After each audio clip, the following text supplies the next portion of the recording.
All right, very good evening to one and all, and we are back with our webinars.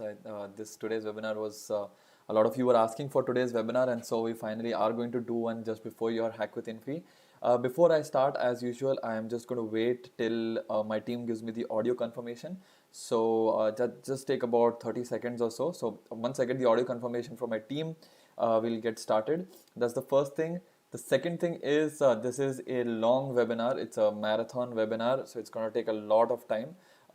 This will easily go on for minimum 1 hour, if not more. Okay. So before I get started, I just want a quick confirmation from my team if they can hear me. If they can hear me, I'll just get started post that.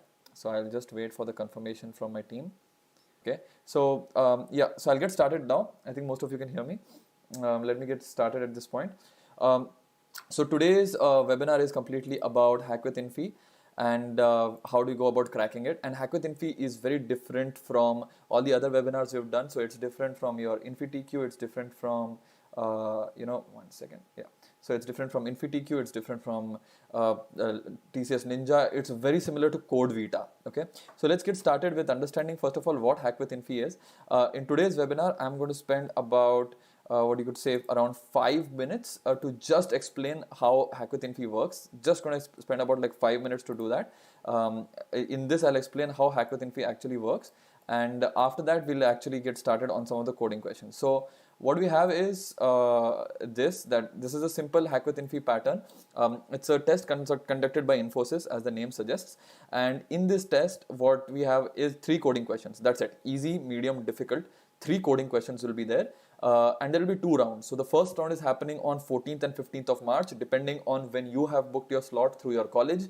So your college will inform you when your slot is supposed to be. So that is happening on 14th and 15th March. Please check with your college placement officer on when it's supposed to be, but there will be 2 rounds back to back. So in 1 week you'll have a round, and then in the next week you'll have another round, right? And so it can be done completely online, so you don't have to worry also about whether you have to go somewhere, especially in this climate, whether you should go somewhere or not. It's completely online. You should just check with your placement officer, and they'll tell you when actually supposed to take the test and where to take the test. If you want to understand how it's going to be, there's a sample test already ready on this link over here. So if you check this sample link, it's going to be held on the Hacker Earth platform, and if you go, you can actually take the sample test and try out how it's going to be. I highly recommend that you go ahead and take the sample test. In fact, one of the questions that we're going to do today are actually 2 of the questions we're going to do today are going to be from this sample test. So that's what we're going to do today over here. We've gone through extensively all of the previous year's HackWithInfy questions. So we've gone extensively through all of those HackWithInfy questions, and what we found was that there are certain patterns. We have taken all of the previous HackWithInfy questions and we've actually put it over here. So one second. Yeah. So 1 minute. Yeah. So we've hold on. Yeah. Okay. So we will put all of the questions over here. That's in bit.ly/Edyst_ccp. If you go to this link, bit.ly/Edyst_ccp, the following page opens up for you. So let me just open up that page for all of you. If you open up this link over here, this is the page that will come up. 1 minute. Yeah. So if you go to bit.ly/Edyst_ccp, this is the link that will come up for you. And on this link, you will find that you can try out 1 free module. So the moment you click over here, so the try 1 free module, you click there, this following page will open up. So the page over here, which is the complete coding test pack. This test pack is for you to prepare on any of the upcoming placement tests. So we have a placement tests for all of the previously asked questions of many companies. So again, just giving you a brief of which are the companies that you can expect. 1 second, right? So you can expect questions, previous year's questions from all of these companies, right? So we have InfyTQ questions, we have TCS questions, Capgemini questions, all of these questions. And once you open it up, you can actually go to the last box, which is the HackWithInfy module. So if you open up this question, we have all of the previously asked questions over here. So that is the HackWithInfy coding questions that we have them present over here. You can actually check them out. So those are some of the questions that we have over here. Today I'm going to be picking up three of those questions and actually solving them. But if you want to practice that much better and actually go ahead and practice all of these questions, you can sign up on bit.ly/Edyst_ccp and actually go ahead and watch this. So that's one. The second thing is, if you want to do a sample mock test of actually how the test is going to be, you can just go over here, and it says over here, HackWithInfy sample mock test starts in 23 minutes. So by the time this webinar is over, or for those of you who are watching a recorded version, you can actually go and attempt this mock test. This mock test is available to anybody who signs up on the platform. It's freely available. You need not even pay the course. You can actually freely go and sign up for this mock test. So already 2 action points for you. One, go to bit.ly/Edyst_ccp and actually check out the previously asked questions. So this you can use for previously asked questions and also for mock test, right? So for a simple mock test, you can use it. See how you're doing with some of the sample questions and actually go ahead and see how many points you got. It's in the same pattern, easy, medium, difficult. It's in the same pattern as we have, right? Finally, before I start with the 3 questions that we're going to do today, one request, actually 2 requests for all of you. One of the requests is we have this survey over here. This survey link is also available in the description below. Please go ahead and fill this survey. We are continuously launching new assessments, new tests, new courses for students to help them out. We are specifically launching something this summer to help you out to get a job. So we want feedback from you on what is the best thing that we should design for this summer. For that, please just go below to the link, or you can type this link over here, or just go to the description below and actually click that link and find out and just fill this form. It will hardly take you 5 minutes, and it will only benefit you because it will help us produce better webinars. It will help us produce better courses for you so that you can get a job easier. So this is a small request. Please fill out this survey so that we can make your summer much better. All right. Okay, so those are all of my announcements for you. We can actually get started with going ahead and cracking some code right away. Just one final thing, just one final request apart from this survey is that do subscribe to this video, to this channel. The more you subscribe, the more your friends can come to know, and the more you will be in touch with all of the placement activities that are coming. The placement drives have just started. We just are in the middle of InfyTQ. HackWithInfy is coming up. After that, Code Vita will come up. After that, Accenture will start its own thing. Wipro will do its own thing. Many companies, last year Goldman Sachs did something. So all of these companies will keep doing something new. Subscribe to this channel so that you would never miss a notification on any upcoming job. That's one. And if right now you can like this video, more people will come to know about this video as well. So please like this video. More people will come to know about this video, and it will help them out for HackWithInfy too. Okay. Right. So with all of that, let's get started with the HackWithInfy previous year's questions. These are the 3 questions that I'm going to pick up in order of difficulty. The first question is going to be, this is perfect. Ideally, this kind of a question would be an easy question for you, and I'll just pick that up and I'll show you how you can go about solving this question. So this is called This is Perfect, and let's actually open it up on the Edyst platform to see how to solve this question of HackWithInfy. Okay, so I'm just opening it up on the Edyst platform. Okay, right. So write a program to determine whether a given number n is equal to the sum of its proper positive divisors, excluding the number itself. So what does this mean? Let's say you have the divisor, let's say you have 6, right? So 6 is the sum of its proper divisors. Why? Because the proper divisors of 6 are 1, 2, 3, right? What does proper divisor mean? It means all of the numbers that divide 6 perfectly.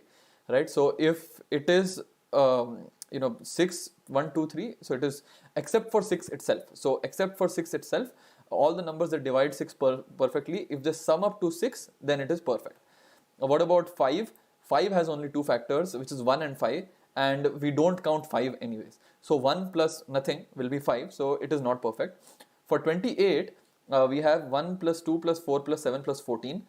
We also have 28 after that, but we don't count 28. So it's 1 plus 2 plus 4 plus 7 plus 14, which is 1 plus 2 is 3, 3 plus 7, 3 plus 4 is 7, 7 plus 7, 14, 14 plus 14, 28. That's what we have over here, right? Okay, this is more of a straightforward question. See, whenever you're given anything that has to do with divisors or that has to do with prime numbers, you know that there is only so much optimization that you can do.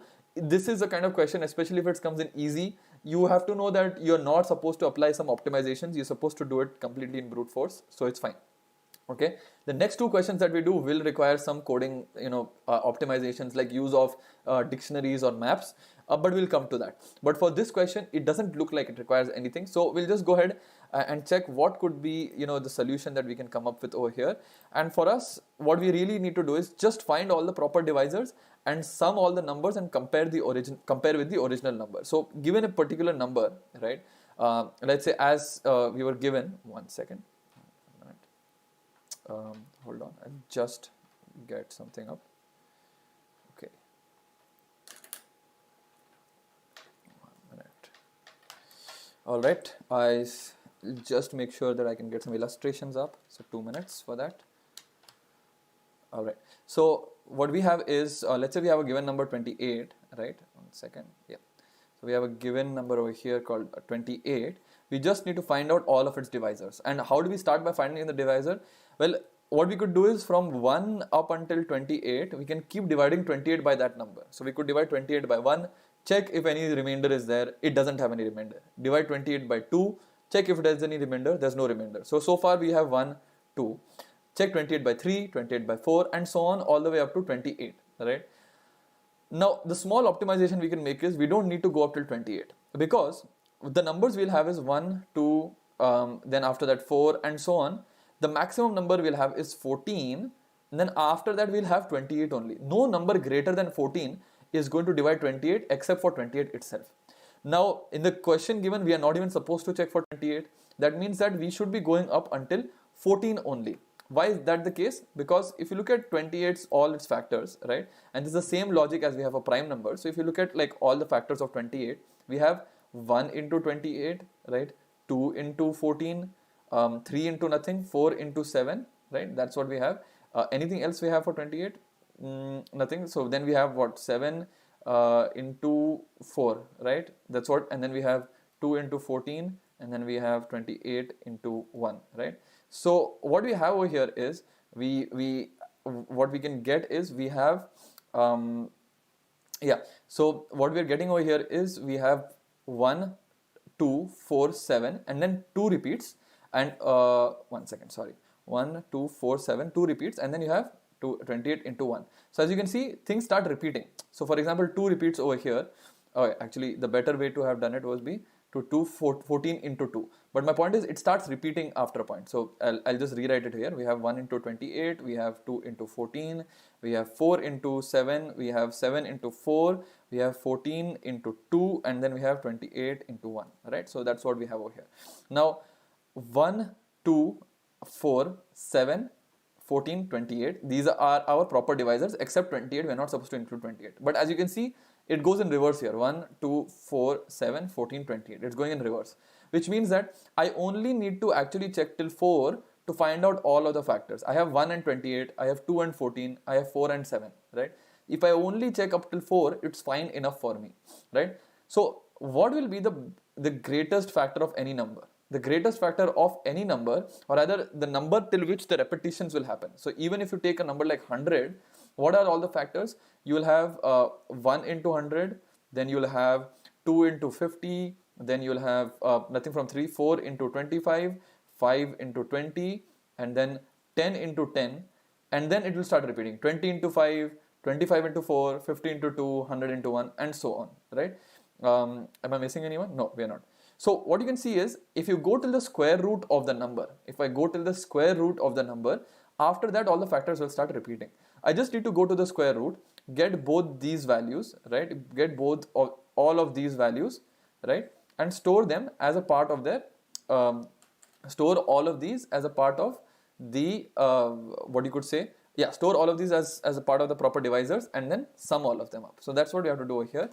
Just store all of them, sum up all the divisors and compare with the original number. Alright, so I'll actually write the pseudocode directly on the Edyst platform and then we'll solve the code over there. When a question like this comes, ideally you should not take too much time because the first question is the one that everybody should get over here. I'll do it in Python because most of you prepared InfyTQ in Python, so I'm guessing all of you will be familiar with Python. So I'll go ahead and solve it in Python. But in the actual InfyTQ, you can go with any programming language. So that's C, Python, Java, C++. They have a bunch of programming languages. All you need to do is go and give the sample test on the HackerEarth platform. You'll realize how many coding languages they have. They don't care about which language you use. From what I understood from the sample test in the HackerEarth platform, right? Okay, so let's get started writing the actual code over here. The first line contains t, number of test cases. For each test cases, we have to get the n, right? So I hope everybody is familiar with this pattern now, that t is the number of test cases. So we just get t is input, and then we'll get for each test case, right? So I like to do it like this, for in range t, which basically means that I am going to run a for loop t times. Now in each one of them, I'm supposed to input n. So n is equal to int input. So that's mainly all I'm supposed to find out over here, right? Now what I'm supposed to do is I'm supposed to find all divisors, right? Find all the divisors, add them up, okay? Check sum with n, right? So this is what we'll do. So let's first do finding all divisors part, right? So let's do the find all divisors part. How will we find out all the divisors? Let's start with 2. We know that 1 is a divisor for every number, right? So let's say divisors, okay, is equal to 1. We start a list with 1. So divisors is 1. Let's start with 2, right? So let's say I is equal to 2. I is equal to 2. And what we'll do is we'll keep going while I into I is less than equal to n, okay? What does this mean? This means that we are going till the square root of n is reached. This is just a fancy way of saying that I into I less than equal to n means the square root of n is reached or not. Okay. Now I is 2. If n, so if n mod I is equal to 0. So that means if n is divisible by I, what do we need to do? We need to store both n divided by I as well as I itself into the divisors, because both of them will be the factors, right? So if n mod I equal to 0, what we'll do is we'll do divisors dot append. We'll append both I and n divided by I. So you can only append one at a time. So divisors dot append I and divisors dot append n double divided by I, which is nothing but integer division in Python. So I appended both of them over here, right? And then obviously do I plus is equal to, or I is equal to I plus. So I added it once to it. So I is equal to I plus 1. I just increased it. We'll keep doing till it reaches there. We'll keep adding them up. All right.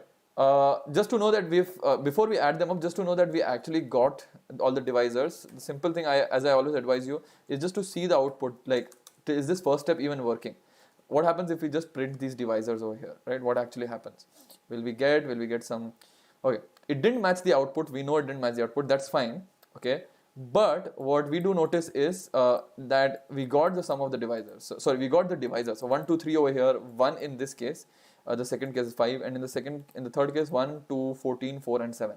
So we actually got all the divisors over here. So that is great, right? So if we just sum all of them up, right? And so sum of the divisors would be what? So let's say divisor underscore sum is equal to sum of divisors over here, right? So in Python you can just do this and it will actually create a sum of all of the lists. So we got sum of the divisors, and then we have to check if divisor. So we have to check the sum with n, right? So let's write it below this point. So if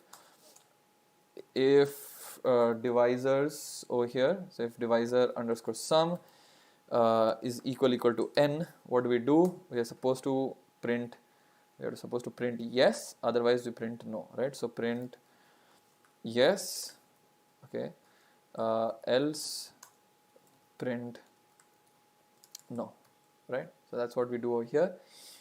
All right, let's just run that and see whether that works. Okay, divisor sum is not defined. Divisor sum is some divisor. Okay, I said a spelling mistake, my bad. Let me run this.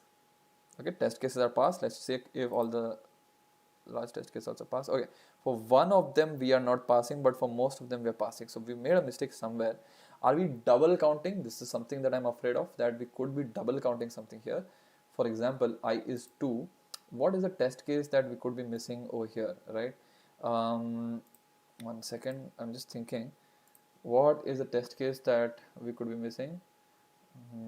Okay, right. Probably if we are double count. So again, if you're stuck and you think that if you're double counting, what I mean by double counting, that we are taking one number more than once. If that's the case, so for example, let's say but we shouldn't be taking a number more than once. But even then, yes, where we could be taking a number more than once, if it's a perfect square. If it's a perfect square, that square root number will be added twice. So the simple thing we can do is, instead of creating a list, we could actually create a set, right?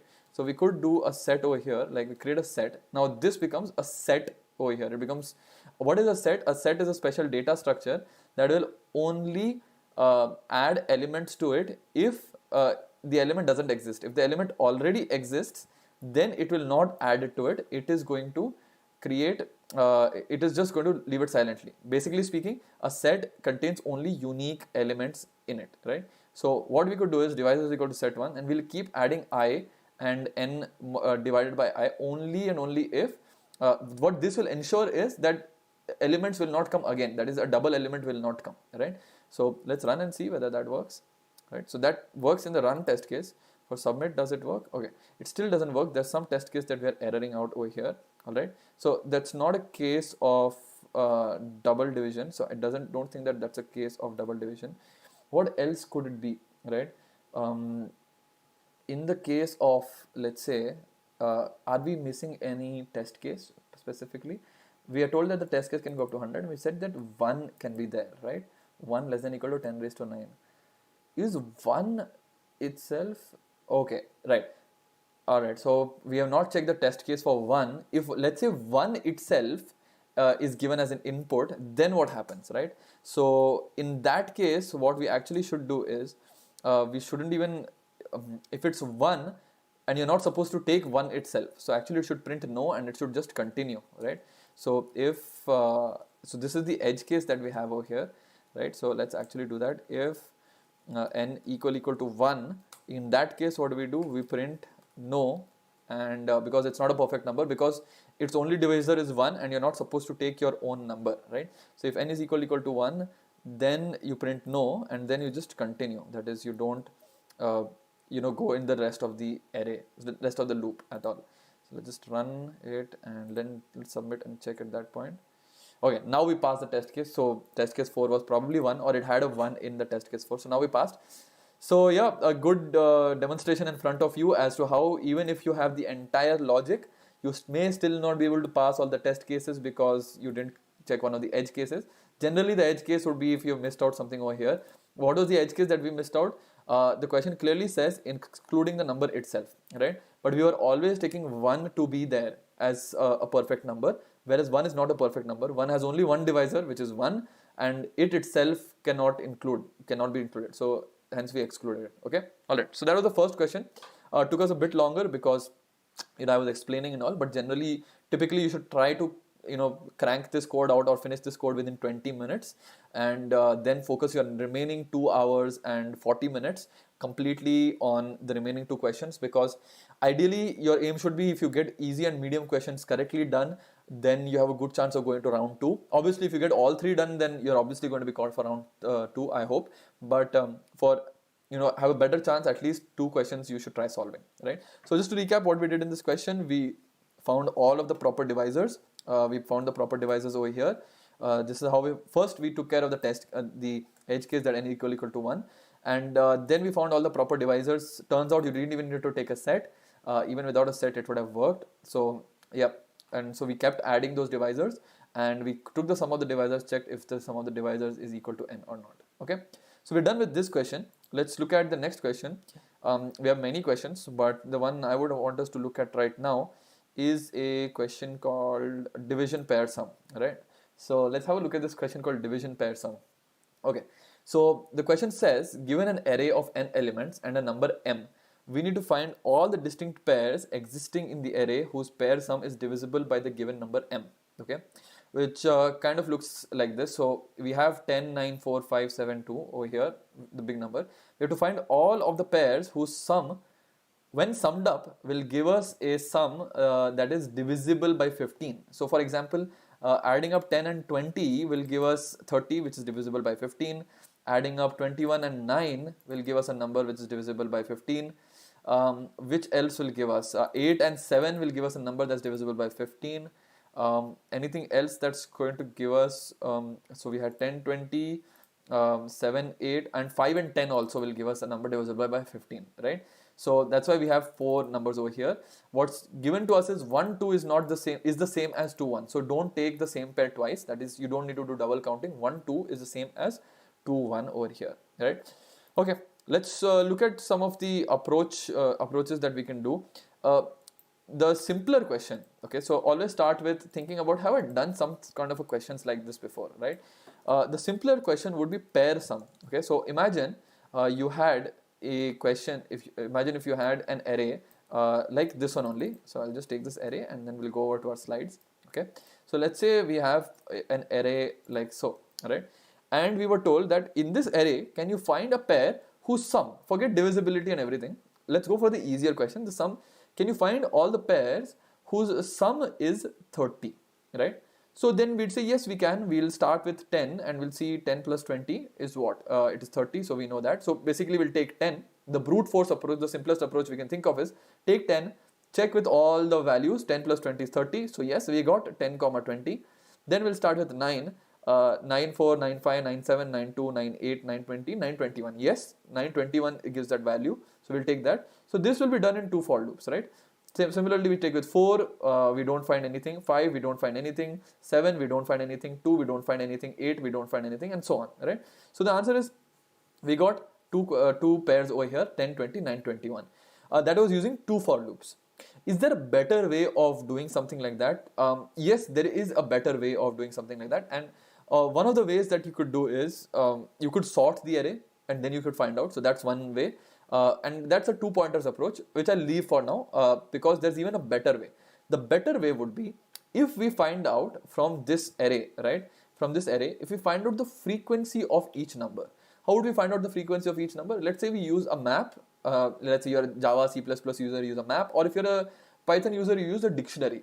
How would we do it? We'll say that, in this dictionary, 10 occurs only once, 9 occurs once, 4 occurs once, 5 occurs once, and so on, right? So we go on creating this entire thing, right? Then what we check is, when we are at 10, we check is 20 occurring or not? Is the frequency of 20 more than 1 or not, right? If it greater than equal to 1 or not. If it is, then we know that 20 also occurs, so then 10, 20 is a pair, right? How do we know you're supposed to check for 20? Because 30 minus 10 is 20. That is, 10's complement over here is 20. Similarly, if I want to check for 9, what I just have to do is check in the map whether 30 minus 9, which is equal to 21, does 21 exist in my dictionary or not? If 21 exists in my dictionary, then I know that this pair exists. Now, why is this better than our 2 for loops approach? Because going through this entire array once to create a dictionary will be order n. And then every time we check the dictionary, because we'll again go through the array, for 10 we'll check does 20 exist, for 9 we'll check does 21 exist, and so on. We'll again have an order n. That means every time we look up from the array, from the dictionary, it's just going to be an order 1 lookup, right? Because lookup from dictionary is easy, it can just look it up, right? So what we'll have finally is an order n approach. Whereas for the 2 for loops, we had an order n square approach. So this is for the 2 for loops. Now in a competition like HackWithInfy, this really matters. Let's say if you're doing InfyTQ, really people wouldn't care so much. But InfyTQ upgrade test, people will care. But InfyTQ generally people won't care. But with HackWithInfy, they will care. Some of your test cases will time out if you just try to do the brute force approach. So you are supposed to do an optimal approach. So now this is not the question. Just to remind you all, this is not the question over here. The question that we have is division pair sum, which is find 2 numbers whose division is going to give me whose addition will give me a pair which is whose addition will give me a number which is divisible by the given m, right? So we are given m. So here, for example, m is equal to 15. We're supposed to find all the pairs whose sum will be divisible by 15. Okay, hope you got that. Hope I didn't confuse you. Now, how do we go about doing this? We already know that to solve the easier problem, what we could do is we could store it in a map. Here though, storing in a map, how do we go about doing it? Because earlier what we were doing was, we were doing 10, right? And then we were checking, does 30 minus 10, which is equal to 20, does it exist or not? This is not going to help us because let's say 20 is there, right? I'm not going to check 15 minus 20, right? Even though 20 plus 10 is going to give me something, but 15 minus 20 is going to give me minus 5. It is not the answer. However, the thing that is common between 10 and 20 is that 10 modulo 30 is equal to 10, okay? 20 modulo 30 is equal to 20. If you sum up both of them, you will get 30. And you'll think, yeah, this is very obvious, but look at this. 50 modulo 30, or rather we should be doing it 15. Let me just make m is equal to 30 for now, then you'll get it. So if you do 50 modulo 30, what will you get? You will get 20, which means that 10 can combine with 50 also. 10 can combine with 50 also. Why? Because 10 plus 50 is equal to 60. 60 is divisible by 30, right? That's what I'm saying. What we should do is we should take complements based on their modulo and not based on their differences. So again, just to reiterate, let's say now m is equal to 15. M is equal to 15. Let's take, what is 10 modulo 15? 10. 9 modulo 15 is 9. So 10 occurs once, 9 occurs once. 4 modulo 15 is 4. So 4 occurs once. 5 modulo 15 is 5, which is 5 occurs once. 7 occurs once, right? 2 occurs once. 8 occurs once. 20 modulo 15 will be 5. So now we don't add another one. We make this 5 occurrence as 2, right? So now it's become 2. 21 modulo 15 is going to be 6. Does 6 exist? No, 6 doesn't exist. So then it becomes 6 frequency is 1, right? So now when we have to calculate frequency, what we should do is, hey, I have a number 10. We have one number whose modulo is 10, whose remainder is 10. We have one number.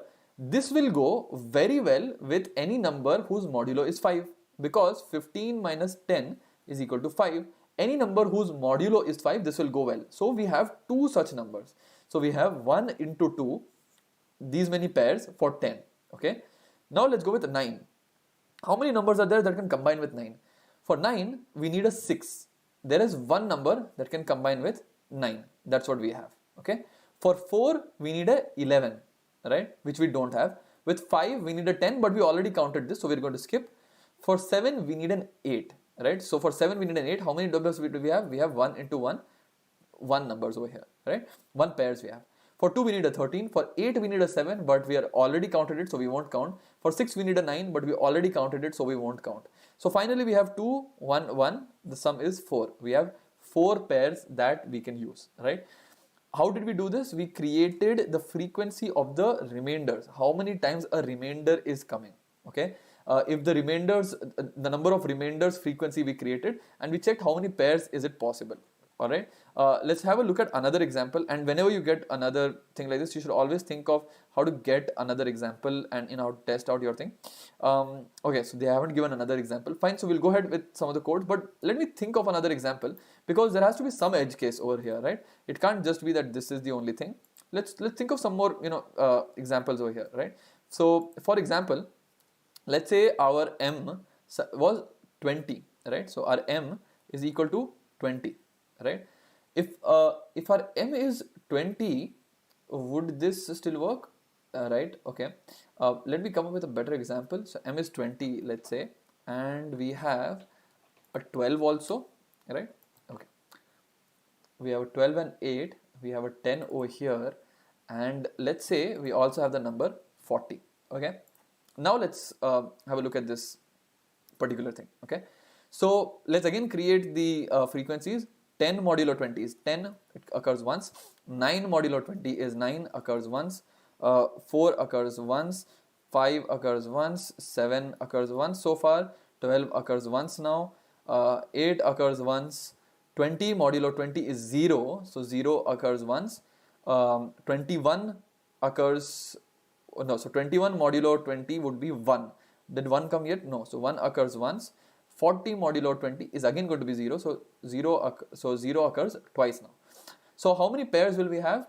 We'll have 10 with another 10, which is not there because it's given the numbers are distinct, I think. Even then, 10, there's only one 10. 9 we need a 11, but we don't have 11. 4 we need a 16, we don't have a 16. 5 we need a 15, we don't have a 15. 7 we need a 13, we don't have a 13. 12 we need an 8, so that's 1 into 1. For 0 we need a 20, but will you ever get a 20? Anything modulo 20 is never going to be 20. But then we have these 2 over here. What do we do with that? So we'll just come to that part. And 9, which is 1, we already came up with that. For 1 we need a 19, which is not there, so we just leave that. But let's look at this case. Here the case we have the number 20 and 40 that give us 2 zeros, which means that the 20 and 40 can form a pair, which means that for the number 0 specifically, any of the numbers when added will give you another number whose modulo will be 0. It's basically all of these are factors of 20 anyways. If you add any of those numbers, you are obviously going to get another factor of 20, which means that for the 0 case and actually for the case of 10, the n by 2 case, right? So for the 0 case and for the n by 2 case, what you could do is that you could add any of the numbers with themselves, which means that for the 0 case and the 10 case, you don't multiply with another number, rather you try to choose 2 numbers within from here. So if you are given, let's say, x numbers from here, how do you select the only 2 numbers here? How many ways are there of selecting 2 numbers from x? That is nothing but xc2, which is nothing but x into x minus 1 by 2, right? So for all of the numbers except for 0 and n by 2 itself, so apart from these 2 numbers, right, all of them will try to multiply with its components, with its complements. Only for these 2 numbers we'll try to see, what we'll try to see is whether those elements have more than one element and can they be picked from the frequencies of themselves, right? So that's what we are trying to do. So this is our approach.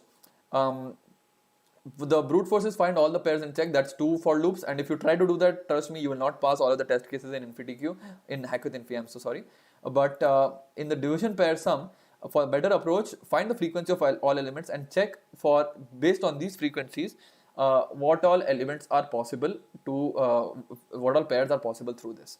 So again, what I'm going to do is pick up the question on the Edyst platform and write the pseudocode there, and then we'll actually start implementing the pseudocode. Again, let me use Python because most of you are familiar in Python after InfyTQ. So let me just look that up. All right.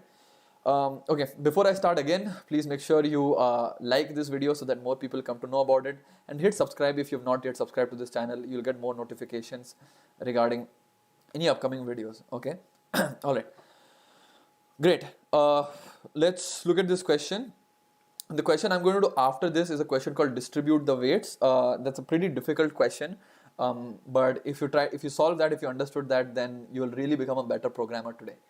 Okay, let's go with the question. So first things first is we have to take input, right? So that will be the first thing we do. After that, what are we going to do? Create a dictionary for the frequencies of remainders, right? Once you've done that, find multiply the frequencies with complement frequencies, right? Or do NC2. That's the other thing. Or do NC2. That's the other thing that we're supposed to do, right? So or do NC2, and finally print the sum. That's what we'll do. Okay, let's first take the input. How is it saying to take input? The first line contains t, the number of test cases. In the next t lines contain n followed by n elements of the array, and then the next line contains m. So the first thing is t. So let's again take t is equal to int input. T is equal to int input over here. So that is the number of test cases, and for something in t. So this is nothing but this is for all the test cases in t. The first line of input is the array, which is n plus the n elements of the array. So how do we take that? The way we take input is, let's say the array, so let's say ARR is equal to list of map of int input dot split, right? So this is how you take input the entire array. Also note that the first element of the array is n itself, that is the size of the array, which we don't need. So we can just say array is equal to array 1, right? So we just say that take from the first element onwards, so we don't need, take from the first elements onward, we don't need the zeroth element, take from index 1 and onwards. Done. We've got the array and we need m is equal to int input, right? So this we've got m over here, right? So the next thing we need to do is create a dictionary for the frequencies of the remainders, right? So we have to create the dictionary. How do we go about creating the dictionaries? Second, so just, yeah. So how do we go about creating a dictionary? Let's say we have a dictionary called frequencies, or let's say remainders. Let's call it remainders. Remains or rems. Remainders is equal to, this is the dictionary that we'll have. All right. And in Python, using the dictionary is pretty simple, straightforward. Okay. So we have this dictionary, and what we're going to do is we're going to go through each element in this list in the array, and we're going to try to add the remainders over here, right? So the simple thing we'll do is for num in array, we'll do for each number we have to do, so if num, okay, so let's first find the remainder. So our current remainder is equal to num modulo m. So that's the m that's given to us. Current remainder is num modulo m. If current remainder already in, let's say it's already in the remainders dictionary. So if it's already in the remainders dictionary, what you simply do is remainders of of current remainder plus is equal to 1. That is, you just increase the number of times that it has come right now. Else we need to insert it. So that is, we need to create this key. So we do remainders current underscore remainder is equal to 1, because we came across it only once, right? So we came across it once, so we just make sure that that remainder's value is 1. Otherwise we'll increase it by 1. Okay. All right. As always, as I say, before we even get started, let's try to even figure out. Okay, this is not reminder, it's remainders. Let's try to see if it's even working. So actually, let's print out remainders. Print out the remainders dictionary and see if it's working or not. So let's run it. Runtime error. Int object is not iterable. Okay, for I in range t. I'm so sorry for that. For in range t over here, range t. Okay. Right. Let's run it. Wrong answer. We know it's a wrong answer. We don't have a problem with that.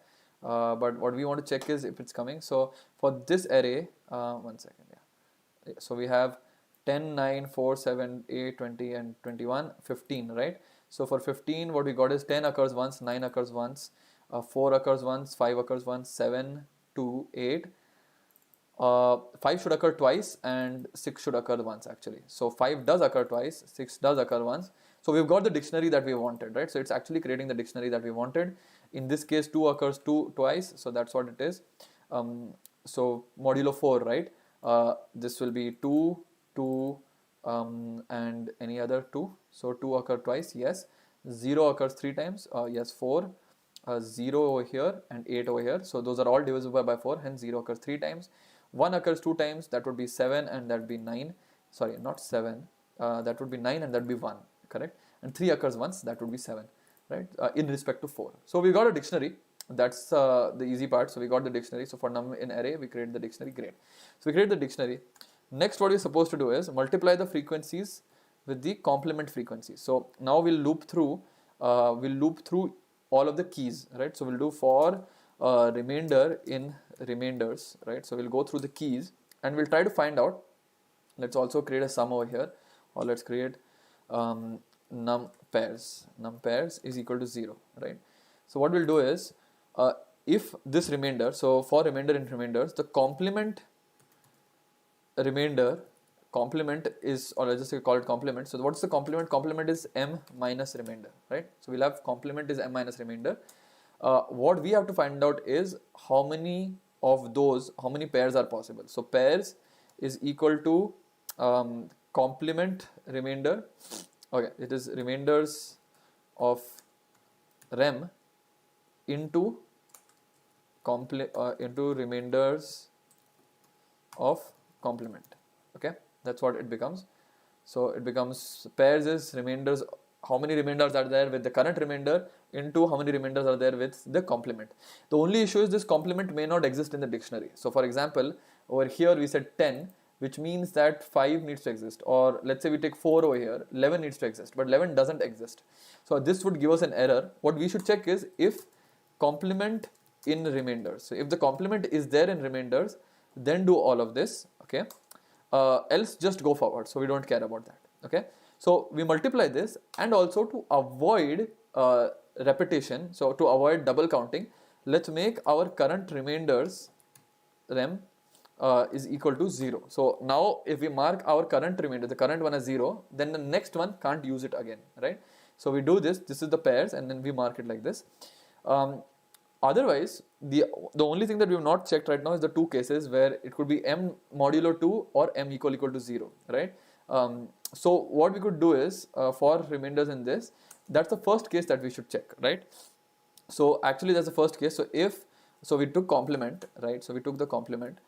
So either if the complement is equal to m, or complement is equal to m divided by 2, but only for even numbers. So let's be very careful here. M divided by 2, right? It will be m divided by 2 and m modulo 2 is equal to 0, okay? What I basically did here is, if you do 15 divided by 2, integer divided by 2, you are going to get 7, which is not what we want. We actually want if m modulo 2 is 0 and that is the case. So like for 16 we can have 8 and 8, but for 15, 7 and 7 is not actually going to hurt us, right? So that's what we have over here. So if complement, or actually even a better way of just checking this is, you know, if 2 into complement is equal to m. So we don't have to check if it's, you know, even or not. If just 2 into complement equal to m, or complement is equal to m, in that case what do? We will actually take complement, sorry, we will actually just take remainders of rem into remainders of rem minus 1 divided by 2, right? That's what we're going to do. So we're just going to take this entire thing and divide by 2, n into n minus 1 by 2. That's the other case that we discussed, right? We'll do this, right? So otherwise we'll do this, right? We also have to check if complement is equal to m, or 2 into complement is equal to m, then yeah. Alright, so complement is m minus rem, so m minus rem is this. So either if complement is equal to rem, which means that remainder was 0 itself, or 2 into complement is equal to m, okay, this makes sense. That case, remainders of rem is into remainders of rem minus 1 divided by 2 is what we need. So we have the pairs is equal to this, right? Otherwise the pairs is equal to this, and then what we do is the number of pairs, you just add it to that, is equal to pairs plus number of pairs. So we just create a sum over here, right? So that's what we'll do, okay? This makes sense. All right, and then let's just finally print the sum and see whether it works or not. Print num underscore pairs, see and check. Wrong answer. Okay, we're printing every time. We should print outside this loop. Now let's run and check. Again, wrong answer. It's printing 6 and it's printing 7. Okay, so where are we going wrong over here? Whereas actually it should be printing 4 and 6, but it's printing 6 and 7. So we're double counting or something somewhere. Where could we be double counting? This is n into n minus 1. Okay, I think I made a mistake. This is the case. N into n minus 1 by 2. Right, so now what if we do this? Okay, it's now calling 6 and 6. So we got this down by 1. This is coming out correct, right? So this is coming out correct. But for this case, are we still double counting somewhere? Complement is equal to m, or 2 into complement is equal to 2 into complement is equal to m. Could it be that we are double counting it? Doesn't look like it. Okay, let's just see what's actually happening over here. So we have for this case, right, 10, 9, 4, 5, 7, 2, 8, and we're printing 6. What are all the pairs though? Let's just actually print the pairs, right? if that's the case. So for pairs we are actually print rem, right? So we actually print, not actually rem, yeah, rem comma pairs. Let's do that, so then we'll understand what's happening. For 10 we have two pairs. We got two pairs, is it, with 10? That means that 10 and 5 and 10 and 20. Yes. For 9 we got 1. What does that mean? Does 9 and 21? Okay. 4 we got 1. 4 and 11. But why did we get 4 for 4? Why did we even get 1? We should not have got 1 for 4. Okay. Okay. I got our mistake, right? Initially pairs should be 0. Initially the pairs should be 0, right? It's taking the previous pairs value. That's the problem. So now if we do it, now the test case is passed. So it's taking the initial pairs value, the previous pairs value. Ideally we should always set pairs to 0 and then calculate over here, right?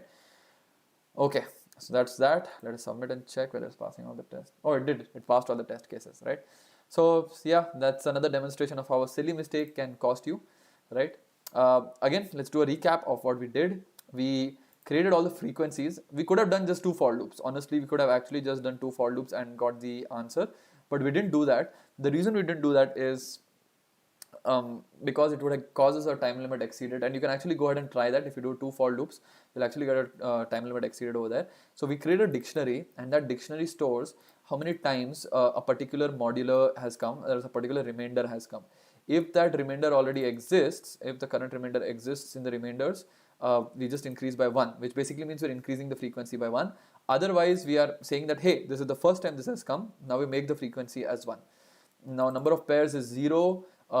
This will count the total number of pairs that will cause this. And so what we do is, for each remainder, or rather for just each key, we'll figure out the complement and we'll check. For example, 10, we'll check out 20, then we'll check out 50, then we'll check out 80, and so on, right? So we need all of those numbers. So then we'll multiply them. And similarly, if for example if the complement itself is m, that is, we got that the remainder is 0, or if 2 into the complement is equal to m, we did this NC2 part, right? So we have to choose NC2. Okay. All right. So that's how we pass the test cases. Just rewind a bit if you found this difficult. Just rewind a bit and just check the code and the logic that we formed for this one. Right. Okay. So that leaves us with the last question for the day, and the last question for the day is called distribute the weights, which is also incidentally part of the sample mock test that you are going to get for for on HackerEarth. So that's the part of that. So we'll read the question first. Before I read the question though, I see a lot of you are watching. Thank you all for watching. I know it's late in the night and all of you are still online, and we're going to go with the most difficult question. So if you found the previous one difficult, the next one is going to be slightly even more tricky. Excuse me. So yeah, meanwhile, what I want everybody to do is make sure, just a reminder for everyone, especially the ones who joined in now, just a reminder that you too can practice all of the previous year's questions. So all of the previous year's questions you can see over here. HackWithInfy, all of these questions, you too can practice all of this, and you can see all of the other people are already practicing. You yourself can practice this, and how can you practice it? You just simply need to go to this link, bit.ly/Edyst_CCP, sign up for the free module and actually pay for the course.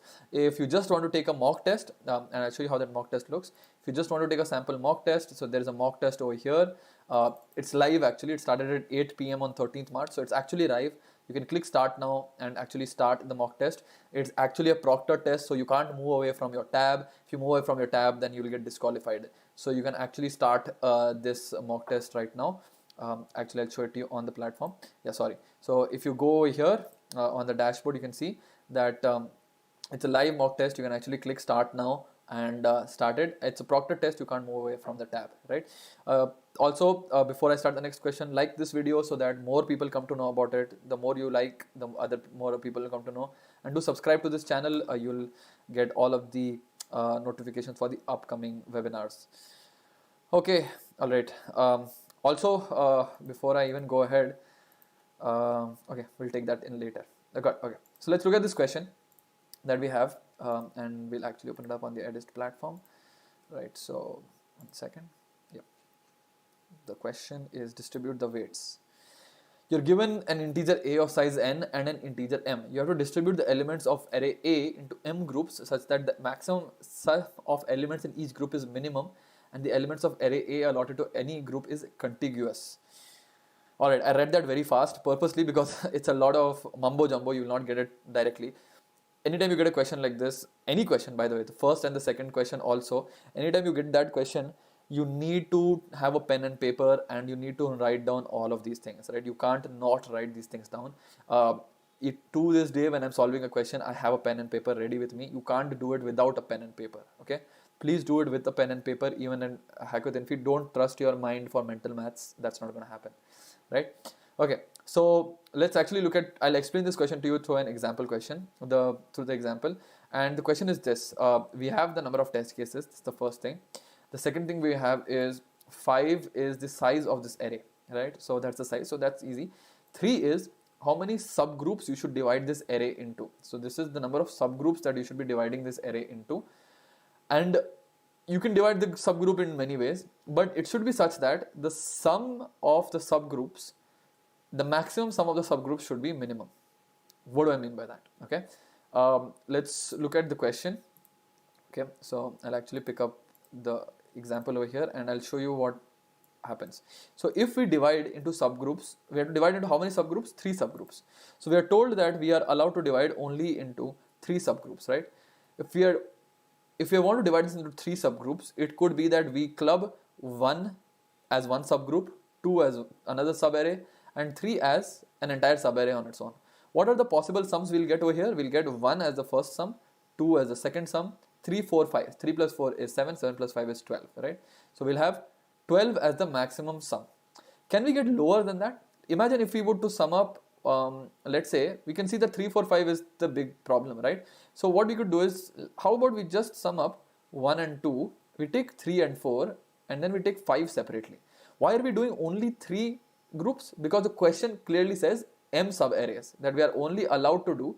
We're only allowed to do m subarrays over here, 3 subarrays only, right? So if we do this, the sums that we get is 3 and we get 7 and we get 5.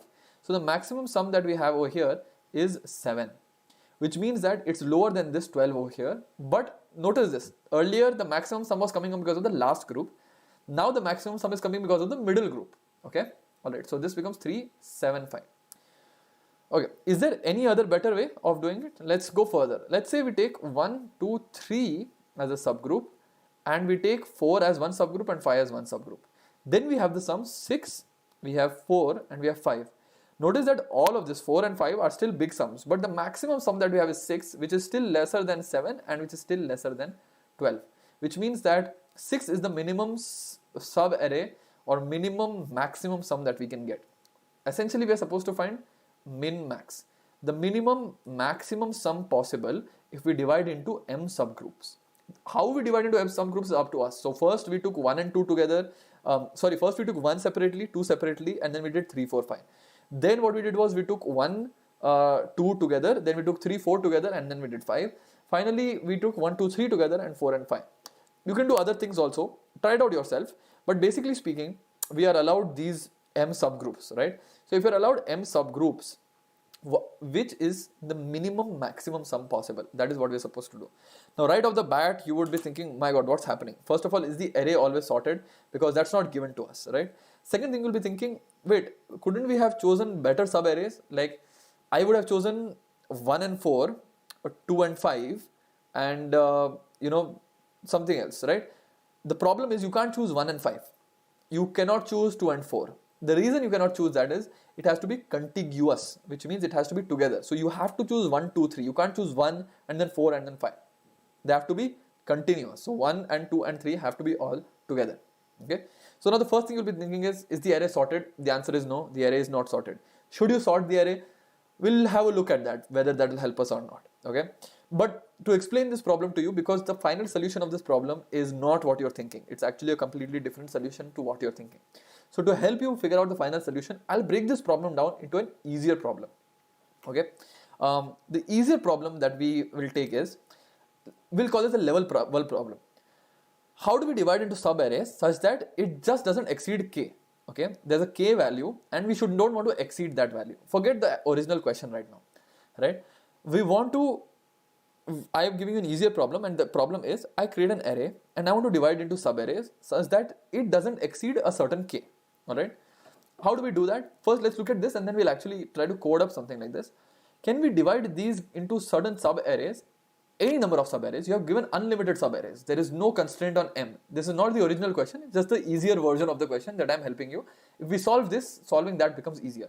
So what we said is, you have given unlimited sub-arrays that you can make, which means that you can actually divide as 1, as 2, as 3, as 4 and as 5, right?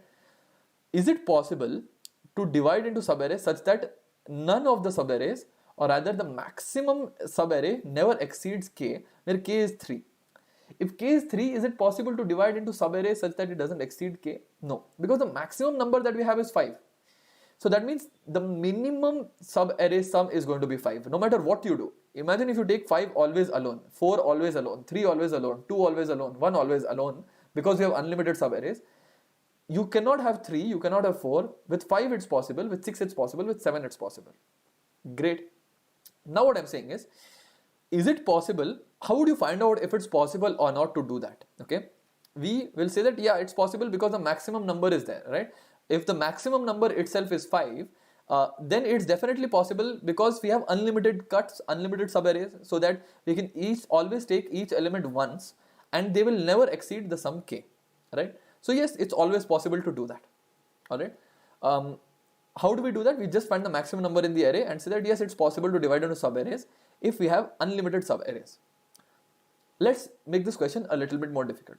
The question becomes, is it possible that we can divide into sub-arrays? This is called the level 2 question. We can divide into possible sub-arrays, but we are only limited to m sub-arrays. So earlier we could do unlimited cuts. Now what we are saying is, if you can do only 3 sub-arrays, can you ever make a sub-array whose maximum sum is 5? Can we do that? We know that this is 5 is the maximum number, so we'll keep 5 as it is, which means we have to make 2 more groups. We are allowed only 2 more groups. If when we were allowed unlimited groups, we would have just made 4, we would have 3, 2, 1. But we are allowed 2 more groups only. If we are allowed only 2 more groups, how would we go about doing this? We'll create a 4 over here, but now we are forced to take the entire 1, 2, 3. Do you see the problem? Or let's say we start from the beginning, right? I'll take 1, okay? I can take 1 on its own, or because I have constraint, let me try to take as many numbers as possible. I take 1, I take 2. The moment I try to add 3, I can't add it because the maximum number has to be 5, right? So the maximum number I can get is 5. So I take 1, I take 2, and that's it. Because the moment I add 3, it becomes 6, and I can't do that. So I'll start with 3. I'll try to add 4, but no, 3 plus 4 is 7, and I'm supposed to reach only till 5. So I take 3 only over here. Then I start from 4. I realize that 4 itself is the only thing because I can't do 4 plus 5. 4 plus 5 will become 9. So now it becomes this. Now I have to start another sub-array, but I am allowed only 3 sub-arrays. I'm allowed only 3 sub-arrays, right?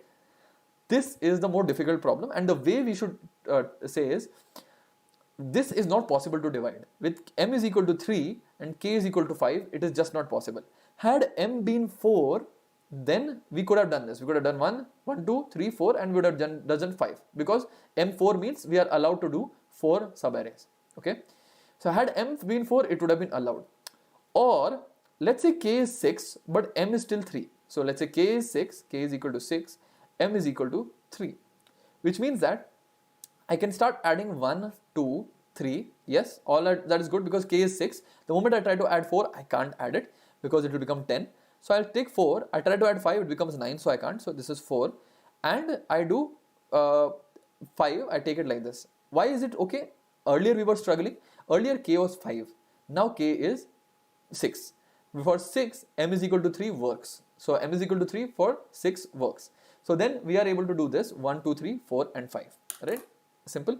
Okay, let's actually code the solution for this one, because this solution is actually going to help us out with the next step. Okay, this is not the actual question, but I'll actually try to code up this solution that we have over here. All right, and let me just bring up, I'll do this on my local compiler because it's not on the Edyst platform. I'll put this on my local compiler, this particular thing. And so the question becomes, right, so we have the question, we are given a list, right? So we're given some list. So let's say that array is equal to the given array only 1 2 3 4 5 6, right? And we have said that we have a certain k. Okay, so we have a k, let's say k is equal to 3, k is equal to 6 rather, and m is equal to 3. We want to find out whether it is possible or not to have this k and m combination. Okay, which means what do I need to do? I need to keep traveling from ARR, from the first till I should just keep going. So what I should do is I should keep traversing, keep adding. If the new element is causing me a problem, then I should start a new sub array over there. Okay, so let's call a current sub array. Okay, so the current sub array starts from, let's take ARR of 0, right? So ARR of 0, we start from here, right? Then what we do is for I in range 1 till the length of the array, so till for I in range this, I'll keep trying to add over here, right? If if the element, so let's say if ARR I plus whatever is the current sum, okay, so the current sum also, the current sum is equal to ARR 0, because that's what it is. Okay, all right, so we have this. Okay, actually we don't need this one. So we said this is the current sub array, and we said the number of sub arrays, right? So let's say the subs is equal to 1, because we've taken only one so far. So if ARR I plus is equal to ARR I plus the current sub array, okay, is if this causes us to go over m, right? So if it's going above m, that means we need to create a new sub array.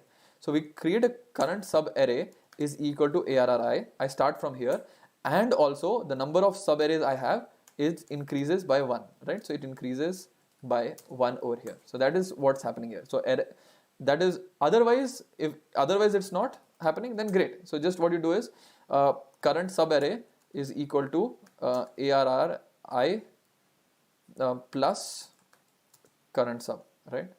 Current sub. That's all you need to do. Otherwise you keep adding it forward, right?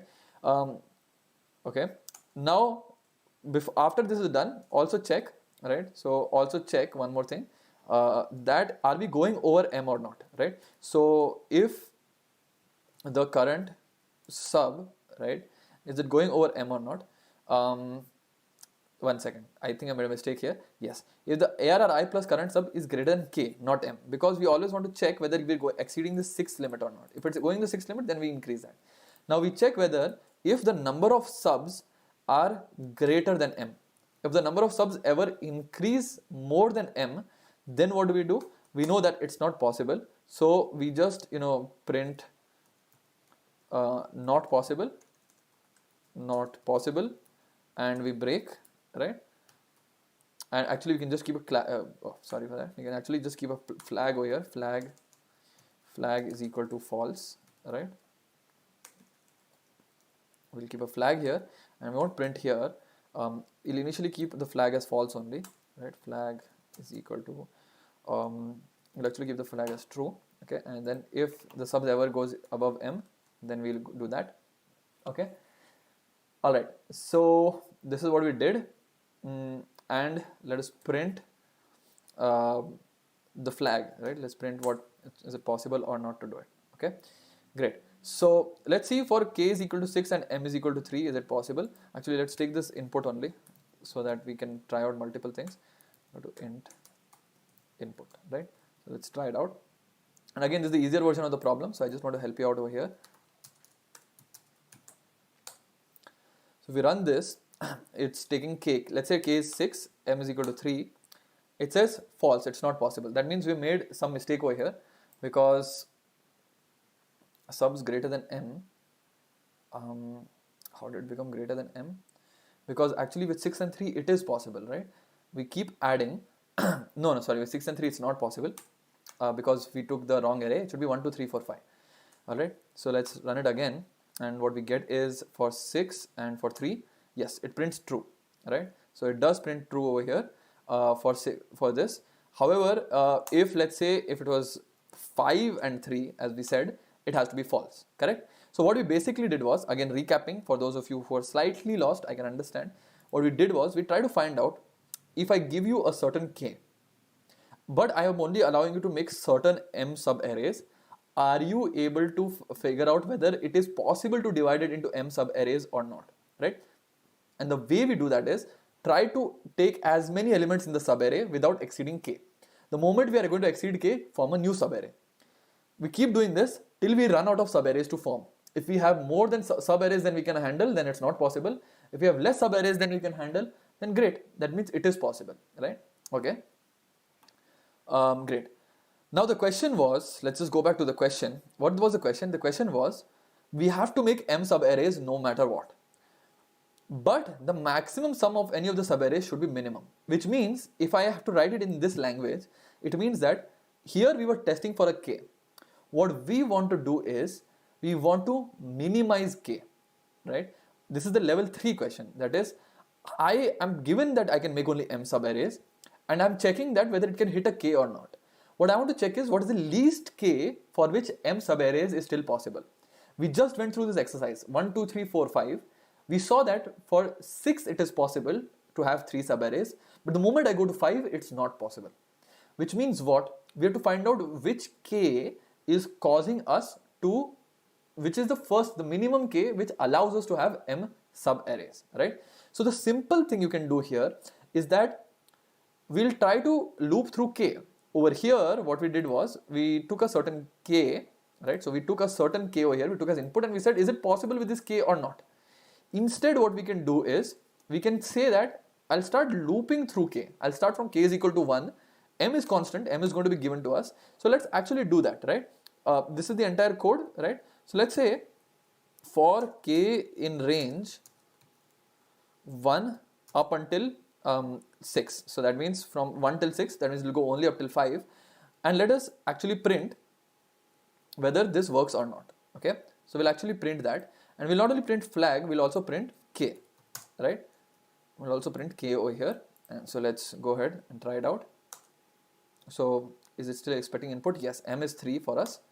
So for 1, for 2, okay, for all of them it's calling false. Whereas for 5, it should be, okay, for 5 also it's false, right? So let's actually just do this, 1 up until 10, all right?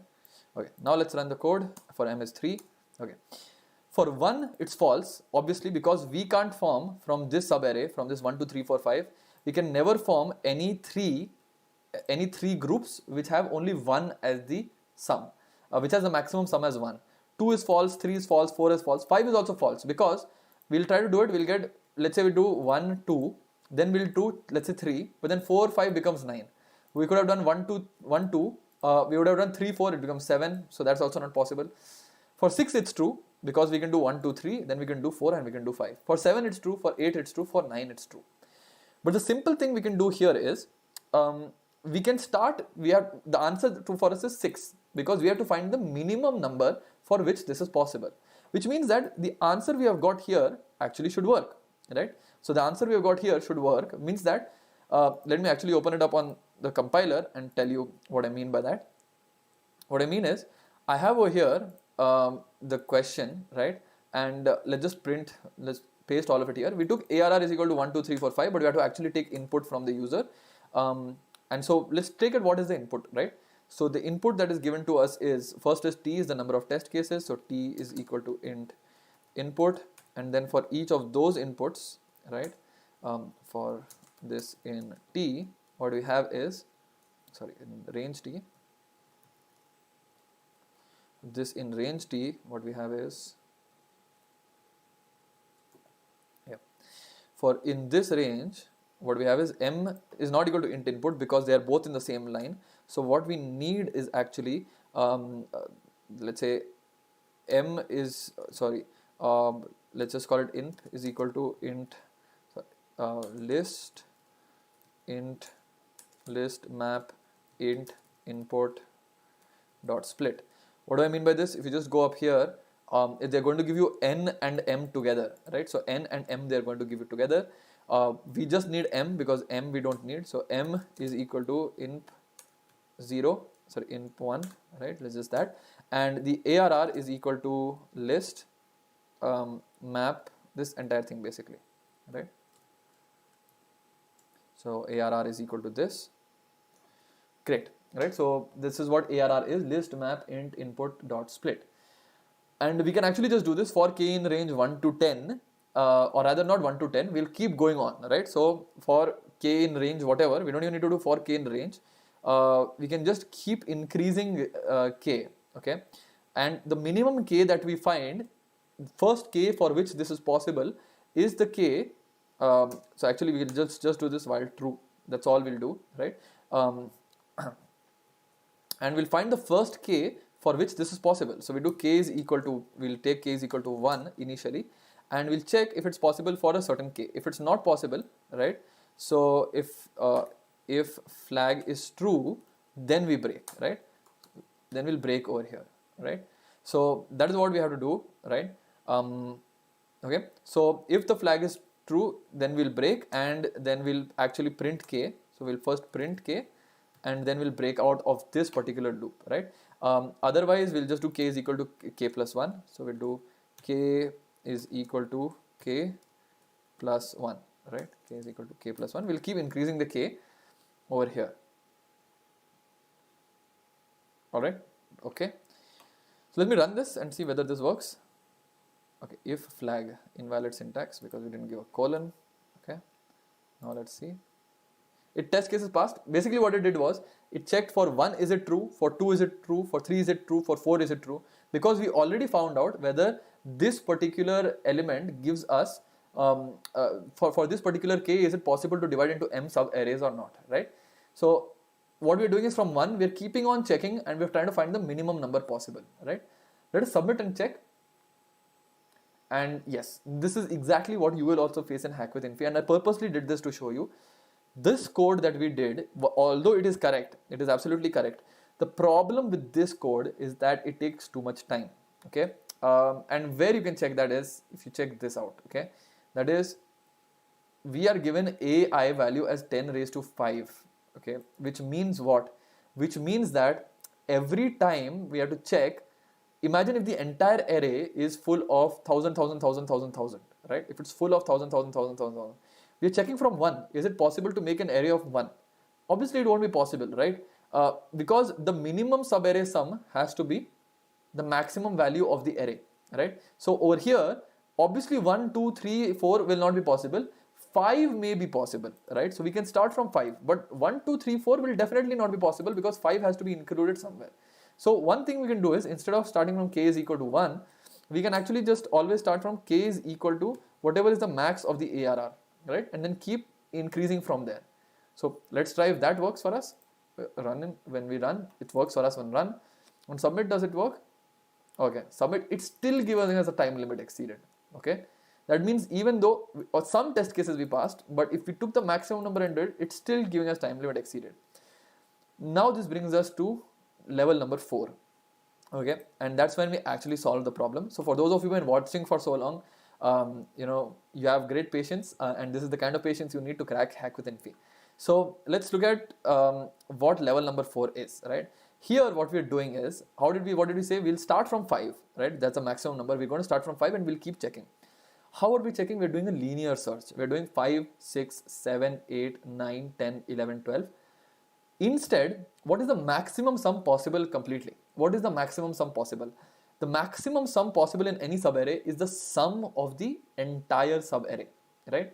So our sum, our possible sum of k is going to lie where? It's going to lie between 5, and it's going to lie somewhere between 5 till 1 plus 2 plus 3. So this is nothing but 15, right?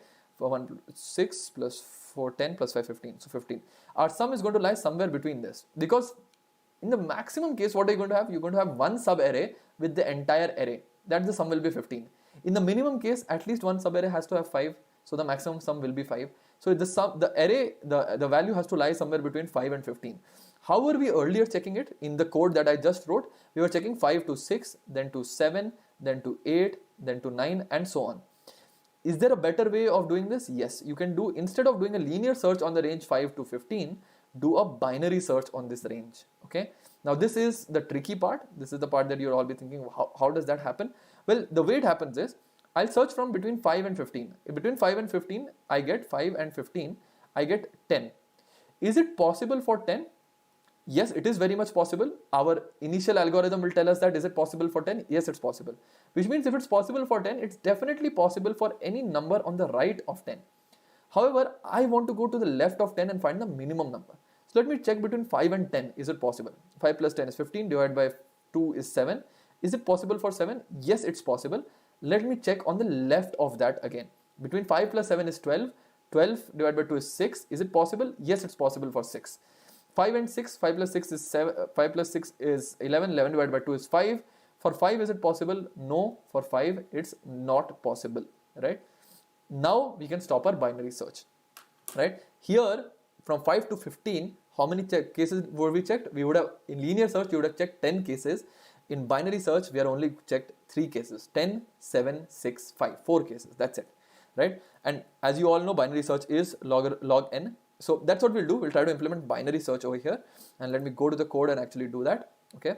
So we have over here, we were doing a linear search, and the linear search that we did here was k is equal to, we started from max array and we just kept looping. Instead, we have to put a binary search over here. How will we do a binary search? Well, let's do this. What we have said is, this is the only part which is the search part, right? Flag and all of that. Okay. What this code does is, it checks whether it's possible to reach a certain k or not, or a certain target or not. Let me break this entire thing into another function. Okay, so I'll put this into another function. Right, so def possible, right? So I'll take def possible, and what I'm saying is it possible for this array to have m sub arrays and hit k as the target, right? If it's possible or not, and then I'll just paste this code here. So what that means is the current subarray is array of 0, that's fine. Subs is 1, flag is true for I in range 1 till length r. If the array of I plus current sub greater than k, then we do this, else we do this. Alright, flag is equal to false break, and then what we're going to do is we're just going to return, so we'll come here, and what we'll do is, one second, we don't need this much, indentation, correct. Now this is a better indentation. Here we'll return flag. So if it's possible, this will tell me, and if it's not possible, then it will tell me, right? So it will return true if it's possible, otherwise it will return false, right? So this will break and it will tell me, okay? So this checks if it's possible to divide an array into m subgroups with k being the target. Fair? Alright. I remove this while true part. Now what I have to do is, I have to do a binary search over here. How do we do binary search? We start with left as the minimum value. The minimum value is not 0 over here. What is the minimum value? The maximum of the array is the minimum value, right? What is the maximum value that we can get? That's the right side, which is the sum. It's the sum of the array is the maximum value. The mid value is equal to left plus right divided by 2, right?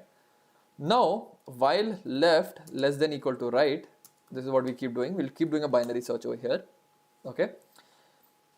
If, alright, so we're doing this. So this is our k, right? That mid actually value is our k. Mid value is k over here. So what we'll try to do is, if it's possible, if it's actually possible with this mid value, right? What is the order of things? We have to first send m. Array m and k, right? So we have to do array m and k, array mid and array m and mid, because mid is our k value. We want to reach we want to reach a mid value. If it is possible with this, that means it's possible with anything greater than this also. Move more towards the left, which means that right is equal to mid minus 1. Okay, else, right, else if it's not possible with this particular mid value, we move to the right side. Okay, because if it's not possible with this, we need to move it towards the right side. Else left is equal to mid plus 1, right? And we keep doing this till left is less than equal to right, or right is greater than equal to left, right? We'll keep doing this, right? If it's possible with this, then we'll do this. Otherwise, left is equal to mid plus 1. Notice that if it's possible with this mid, then that means that we have to store this mid value somewhere, right? So in the answer, we'll append this mid value, okay? And we'll do this. Answer is equal to a blank list, and we'll append this mid value to the answer. Because is 7 possible? Yes, it's possible. Then let's move back. Is 6 possible? It's possible. Then append to this mid value. Then finally you keep going back, right? So we can keep appending to this mid value over here. Okay. All right. In fact, we don't even need a list, but that's fair enough. Let's just go with this. Finally, once this entire list is done, what we have to do is print the minimum value of this answer, right? So we have to print the minimum value of this answer. That is the minimum possible value is what you have to keep doing, right? Otherwise, right is equal to mid minus 1, else left is equal to mid plus 1, and this will keep, right or left will keep changing. When it breaks, we'll print this. Let me run and check whether that works. Okay, time limit exceeded. I think we are going somewhere into an infinite loop. Where could that infinite loop be? On an ARR plus okay. All right. So if it's possible with this array, mid will keep bringing left less than equal to right, left less than equal to right. So we'll do answer dot append mid, right is equal to mid minus 1, else left is equal to mid plus 1, and we didn't calculate mid again, right? So we're supposed to calculate mid again, because otherwise we still have the same mid value.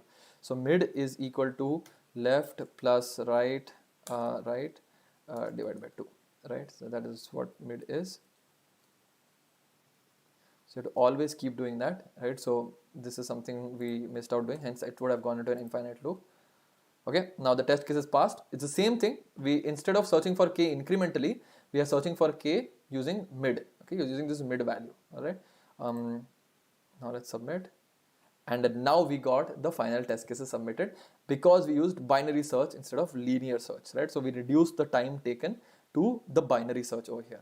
Okay, right. So again, just recapping what we did in this question. First, what is the first thing, the level 1 thing we did? If I give you, not the level 1, it's level 2. If I give you a certain m and a certain k, can you divide this array into m subgroups such that the maximum value, the maximum sum of any of the subarrays is k? That's what we first understood, and we defined this method for that, right? Then what we did was, we said that, let's start with the maximum number in the array and let's keep going till the sum of the array. At any given time between the maximum till the sum, right, our value has to lie somewhere there. We said that we can actually keep trying out all of the possible sums. If we do that though, that might lead to a very, very big value, right? And it might take a lot of time. It will give us the right answer, but it might take us a lot of time. So in this case, what we did was, we, instead of doing a linear search, we did a binary search, and this is how this comes up. Right, so just again recapping, these are the 3 questions that we have done. If you've just joined us recently, then please know that you can rewind and watch. If you're watching this later, then you can just keep going back and forth. This is perfect, is the first question, simple question. We went ahead and did it. We saw one edge case over there. Division pair sum, we saw 2 edge cases over there. Distribute the weights, we actually saw the optimization based on the order complexity, the time complexity, and that's how we solved it. Fun fact for you, the distribute the weights question was asked once by Google. So if you understood this question, you understood a Google question. Okay. So what I'm going to do right now is I'm actually going to just open up some of the questions over here. I believe my team is here. They've been asking they've been answering your questions anyways. So I think most of the questions are asked by you. Okay, somebody's asking, will you solve the problem? Will you solve the tree problem given in the sample test? So that tree problem is actually simpler than this one. All you need to do in that tree problem, I believe that tree problem, you have to find the colors. So based on the parents, you can find out the color of that thing. So you just try it out. It's a very sample problem. You can find it out anywhere. The solution you'll find it anywhere. Go ahead and find it out. We purposely didn't choose that because this distribute the weights problem was, we felt, the tougher problem. That's why we didn't do the trees problem. That's why we didn't solve that. I'm just checking for any other questions. If you have a question right now, you can just ask us on the chat, and I'm looking at the chat right now, so I'll actually reply to any of your questions on the chat. Anyways, our team has been online, has been answering questions on the chat. So can you share the same code in C++? Unfortunately, I can't share that code in C++. We did it in Python because most of the students are familiar with Python, especially with InfyTQ training. So we did it in Python. Okay, alright, I think most of the questions our team has answered. If you have a specific question that you need to answer, please let me know right now on the chat and I'll answer. Otherwise, another reminder while I wait for the questions, another huge reminder for you. You yourself can go and practice this and actually do a mock test, free mock test, both on the HackerEarth platform. That's because that's the official thing. And so you can do it here on the HackerEarth platform here. And if you just want to experience previous year's Hack with Infy questions, please go to bit.ly/Edyst_CCP. We have a mock test and we have a previously asked questions as well on that particular course. So you can just go and sign up there. Also, I humbly request all of you to please fill in the survey. It helps us make better questions for you and better webinars and better courses. We want to help you this summer land a job that is a great job for you. For that, we need you to fill in this survey. It will take you 5 minutes. It's not a 2-minute survey. It's a 5-minute survey. It will take you, but it will help us tremendously. So if you like all of these videos, please do help us out and fill the survey. Also like this video and subscribe to this video so that more people come to know about it. Okay, for tree problem, which language is better? Honestly, any language is better because they've already given you a template. So they've used the language you are most comfortable with. Okay, so if you are comfortable with Python, go with Python. If you're comfortable with Java, go with Java. Use any language that you're comfortable with. Don't think that we should go with Python or Java. I purposely went with Python today because most students had prepared on Python for InfyTQ. If you see our earlier videos a year back, I was using Java. We have also used C and sometimes in our codes. You can use any of the languages. The one you are most comfortable with, you have to go for that. Okay. Can you please share some important questions to practice more? All of those questions, the name is Pawan Kalyan. Okay, so hi Pawan Kalyan. Then the questions that you can practice on the are already on the platform. So you can just sign up for the course and actually take that. So those are some of the questions you can practice for. I already shared some of them on the when I was going through. Just just rewind a bit and you'll find some of the questions. Can you please make more webinars? Vaibhav, thank you for the love you're showing. Yes, we'll try our best to make more webinars. We are going to make more and more webinars. Just subscribe and we will make many more webinars. Thank you so much. Can you please tell us about Infosys certification exam 2, right? Yes, so because of the recent pandemic that's going on, which is the coronavirus, some colleges have received a report that there isn't the dates might be postponed. I am not the best person to ask for that. You have to check with your placement officers. And again, I would take this opportunity to tell everybody to please be safe. Try to avoid big gatherings. Don't go out in too many groups unless completely necessary. Our entire team also has been told not to gather in groups, and that's why we're doing these webinars. That's the best thing about these webinars. They're online. You can sit at home and do it. You need not go anywhere. So if you want to pick up online education, if you want to get any education, online is the best. Right now in this kind of scenario, our mentors will be online. They are there to help you. So make sure that so for example, even right now one of our mentors is online to help you out. So this particular environment, even though you may not be able to go to college or may not be able to attend classes, Edyst will always be there for you because it's completely online. All right. Which type of questions are asked in Hack with Infy? Coding questions. There are only going to be coding questions in Hack with Infy. Those questions range all the way from simple maths question up until trees and dynamic programming and backtracking. So those kind of questions can also be asked. It's a difficult test. That's why only the top students will get a great package of from anywhere from 5 lakhs to 8 lakhs per annum. If you are not comfortable in coding, you might find this difficult. Still, you need to attend the test. Okay, always attend the test. You'll get a good exposure on it. Okay. How many time after InfyTQ joining letter will come? Arvind, I do not know that answer. That only Infosys will be able to answer. You have to check with Infosys. I do not know when that will come. Thanks for asking though, but the best person to ask would be Infosys. Right. All right. Anybody else having any questions? I think that's mainly it. I didn't get many more questions after that. Thank you so much everybody for joining. It's been a marathon webinar for us. It's going to be, I know it's been a marathon webinar for you to watch also. Please make sure you share with your friends who are attempting Hack with Infy. Tomorrow morning, tomorrow the entire day you have to prepare for Hack with Infy. Those of you students who are already on the Edyst platform, all of these questions are available. You must have practiced. We have already done 10 mock tests with you. You must have already seen this question. For those who are not, this was probably new for you. Is a C++ allowed? Yes, beginner buddy, C++ is allowed. In fact, you just go and do the HackerRank sample test and you will understand that C++ is allowed. Please make a video on upgrade test of InfyTQ. Definitely will do that. Webinar is helpful, I found, in the last 2 months. Thank you so much for your love, Rohit. It's been really great. Ritik, can we crack it? With a lot of practice, you can. If you started coding today, maybe not, but if you with a lot of practice, you can crack it. Upgrade test InfyTQ. Yes, we will be making an upgrade test InfyTQ webinar as well. We'll try to make and for upgrade this. Ritik, can we crack it? Yes, Ritik, you can crack it if you practice hard enough and if you have the right coding experience. All right, everyone, that's mainly it. I think that's all we have for today. Thank you so much, everybody, for joining in.